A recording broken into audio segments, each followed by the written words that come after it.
សួស្តីអ្នកទាំងអស់គ្នាខ្ញុំម៉ាឡា welcome មកវីដេអូ vlog ថ្មីរបស់ខ្ញុំទៀតហើយហើយថ្ងៃនេះគឺខ្ញុំនឹងយកអ្នកទាំងអស់គ្នាមកមើលការដើរម៉ូដដែលគេហៅថា model casting នៅសហរដ្ឋអាមេរិកចង់ដឹងថាវីដេអូនេះបែបម៉េចកុំភ្លេចតាមដានទស្សនាទាំងអស់គ្នា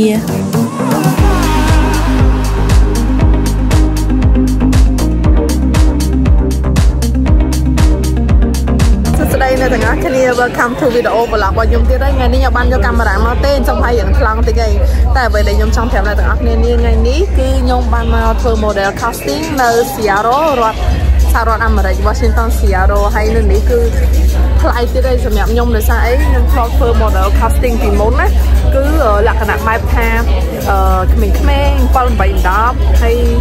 ពួកគាត់ដើរក្នុង walking show អញ្ចឹងតែនេះជា model casting មួយដែលខ្ញុំខ្លាចដោយសារអីមានអ្នកខ្លះគាត់មានកូនហើយគាត់យកទាំងកូនគាត់មកទៀតហើយក៏គាត់នៅអាចជា model casting បានដែរហើយគ្រប់ខ្សែគ្រប់វ័យមានសាក់មានចោះច្រមុះមានអីមានគ្រប់មុខទាំងអស់ហ្មងបើនិយាយទៅគឺប្លែកសម្រាប់ខ្ញុំមែនតើហើយនេះគឺខ្ញុំលេខ10 12បើនិយាយទៅខ្ញុំគិតថាខ្ញុំនៅស្រុកខ្មែរព្រោះខ្ញុំរៀងធំណា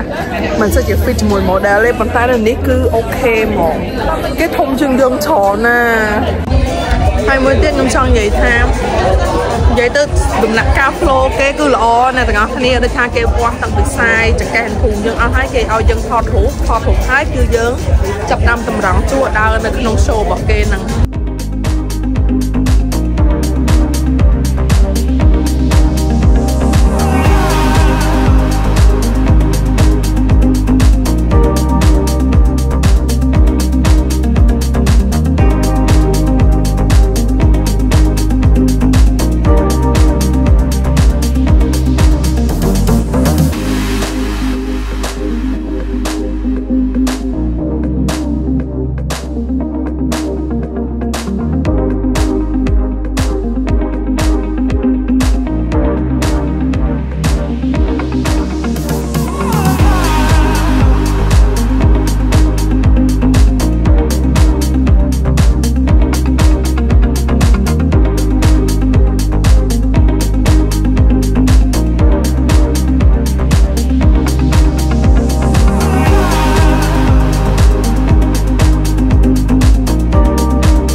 ទៅមនុស្សកាន់តែច្រើនណាស់អស់នេះតែខ្ញុំដើរហើយ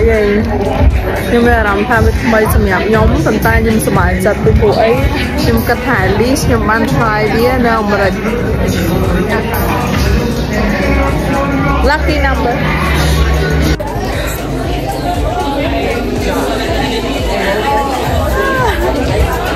នេះគឺគេអ្នកឈរចាំតំណងជួរហើយហ្នឹងហើយអ្នកដាក់នៅក្នុងហ្នឹងឃើញប៉ុណ្្នឹងណាប៉ុន្តែនៅក្រៅមនុស្សច្រើនចឹងទៀតព្រោះអីគេធ្វើពីម៉ោង 1 ដល់ម៉ោង 4 ហើយ result គេនឹងផ្ញើយើងទៅតាម email វិញតែកម្មវិធីគេខែ11ឯអ្នកទាំងអស់គ្នាគឺខ្ញុំអត់នៅទេអញ្ចឹងបើសិនជាខ្ញុំជាប់ខ្ញុំនឹងមកវិញម្ដងទៀតគឺនៅខែ11អញ្ ចឹង app ដែលខ្ញុំប្រើប្រាស់ឈ្មោះ Eventbrite ជា app មួយដែលយើងអាចឆែក event ផ្សេងៗបានមិនមែនតាដើរម៉ូទេអ្នកទាំងអស់គ្នាចឹងពេលដែលយើង click ចូល app មកគឺអ្នកទាំងអស់គ្នានឹងឃើញ screen pop up ហើយបន្ទាប់មកគឺយើង search fashion red carpet បន្ទាប់មកគឺយើងនឹងឃើញកម្មវិធីដែលមានជាបន្តហ្នឹងគឺ pop up ឡើងហើយយើងអាចដូរ location បាននេះចង់ដឹង event ហ្នឹងហ្មងគឺអាចចូលទៅ Instagram ទៅដាក់ថា fashion district NW ទៅនឹងឃើញព័ត៌មានទាំងអស់ pop up ទៅលើ Instagram ហ្នឹងហ្មងអូខេឥឡូវខ្ញុំចប់ហើយចឹងខ្ញុំទៅផ្ទះមុនគេព្រោះខ្ញុំមកតាំងពីម៉ោង 1 គេចាប់ផ្ដើមម៉ោង 1 ដល់ម៉ោង 4 អូខេ so ហើយចឹងខ្ញុំទៅផ្ទះហើយអូគឺសិនអ្នកចាប់ដែរអូយ៉ាអូខេ so right now ខ្ញុំចាប់កម្មវិធីដើរម៉ូដសាកដើរម៉ូដមិនមែនកម្មវិធីដើរម៉ូដទេគឺ casting so ខ្ញុំចប់ហើយចឹងខ្ញុំ on the way ត្រឡប់ទៅផ្ទះរបស់ខ្ញុំវិញហើយថ្ងៃនេះគឺ experience ល្អមែនតើអ្នកនរគ្នាសម្រាប់អ្នកដែលគាត់មិនមានភាពជឿជាក់លើខ្លួនឯងនៅនេះយើងអាចចោះឈ្មោះបានហើយមានអស់លុយទេគ្រាន់តែយើងមកសាកល្បងឯងហើយយើងបានទទួលបទពិសោធន៍ថ្មីហើយសំខាន់យើង build confidence ខ្លួនឯងទៀតហើយកម្មវិធីនេះគឺគេធ្វើនៅ Flight Museum of Flight ដែលខ្ញុំធ្លាប់ហៅពីមុននេះគឺនេះអូខេអ្នកទាំងអស់គ្នាអញ្ចឹងវីដេអូរបស់ខ្ញុំថ្ងៃនេះគឺមានប៉ុណ្ណឹងគ្រាន់ចង់ចែកម្លែកបទពិសោធន៍ខ្លះៗដែលខ្ញុំបានធ្វើថ្ងៃនេះអញ្ចឹងកុំភ្លេចជួយ like និង subscribe channel របស់ខ្ញុំផងណាអរគុណច្រើន bye see you in next video